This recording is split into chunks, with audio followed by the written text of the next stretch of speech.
Hi friends, welcome to today's video. I'm sure you may have lots of extra stuff just sitting around your house or shed, which is taking up space. Things like off-season clothing, holiday decorations, or just junk that's been accumulating over time. I know we have it happen at our place, so I took a weekend to put together a ceiling-mounted garage storage system, which I'll share with you today.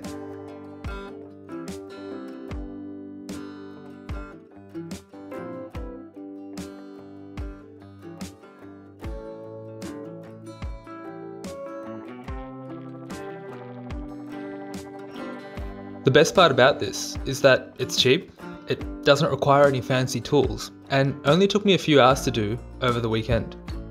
I've used similar ideas to the ones that Modern Greaser used on their channel, but I've adapted it to the materials you get here, as well as the storage options you get in Australia. And I've also converted the dimensions to metric instead of freedom units. The design and storage I used came out to be $50 per box. But if you're able to wait for discounts on the storage boxes and use lower quality timber, the one I used was the premium because that's the only one that was available, you could bring the cost way down. The first thing we need to look at are the materials. These include 89 by 19mm piece of timber at 1.8 meters long, and you'll need 4 of those. 42 by 19mm piece of timber at 1.8 meters long, and you'll need 2 of those. Some wood adhesive. 14G by 125 wood screws. Again, that'll change based on what's available and what you want to do with them. And finally, the storage containers themselves with the lids. In this case, I'm using the Montgomery 60 litres from Bunnings, but I'll go into more details about the exact dimensions of this through the video, as I went with these ones to fit into our garage, and I've used 3 of them in this design. To actually put this design together, you'll also need the following tools. So that includes a drill. I'd recommend a wired impact drill, but if you have a wireless one, that'll work well enough as well. A stud detector, a pencil, a tape measure or ruler, 2 or more clamps, some sort of flat surface, so a work table, the relevant drill bits based off whatever screws you're using, and also the fastening bit that'll link back to your wood screws. And finally, a ladder. The first thing I'd recommend you do is work out the spacing for your ceiling studs in your garage. Our ones came out to be 450mm spaced center to center. Because of this, I went with the storage container from Bunnings, as it measured 415mm from edge to edge of the lid. Next, take 2 of those 89 by 19mm pieces of wood and 1 of the 42 by 19mm pieces. Sandwich and center that smaller piece between the other 2 pieces end on end, and using wood glue to hold the 3 pieces together, apply clamps on both ends to then hold it in place. If you have more than 2 clamps, spacing a few along the length to join it all together will work even better than the design I've got, as I've only got 2 clamps. At this point, you can also use a hammer and nails. However, I'd recommend screws in this design, as they'll take the weight of the box, all of your storage items, and these I-beams much better. Once the glue is dried, drill pilot holes along the length of the wood for the screws that you're going to be putting in. I spaced mine out every 300mm, but after putting it all together, I realised I did go quite overkill, as even having 4 or 5 screws along the length will be more than enough for the weight that these beams will be holding.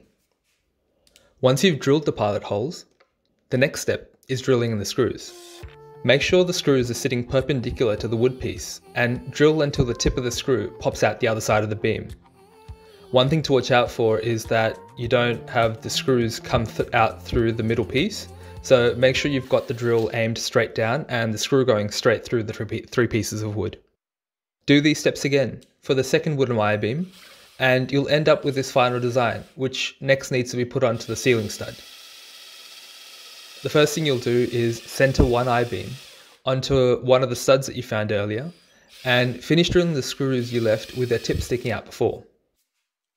Do this again for the second wooden I-beam you'll be making, and you'll end up with this final design, which next needs to be put onto the ceiling studs.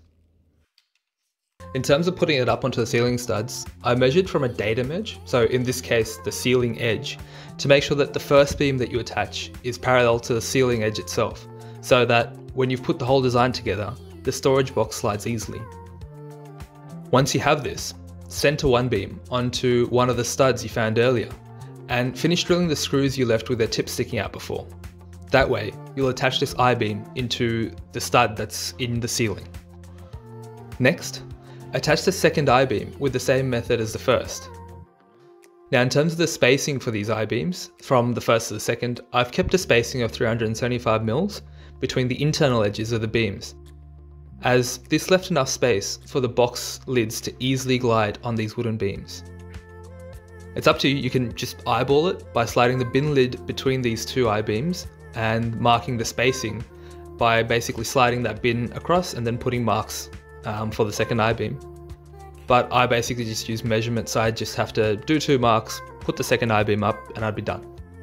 And with that, you're done with additional storage in your garage. I've only done 3 boxes worth, but plan to do more as more space is needed in the house in the future.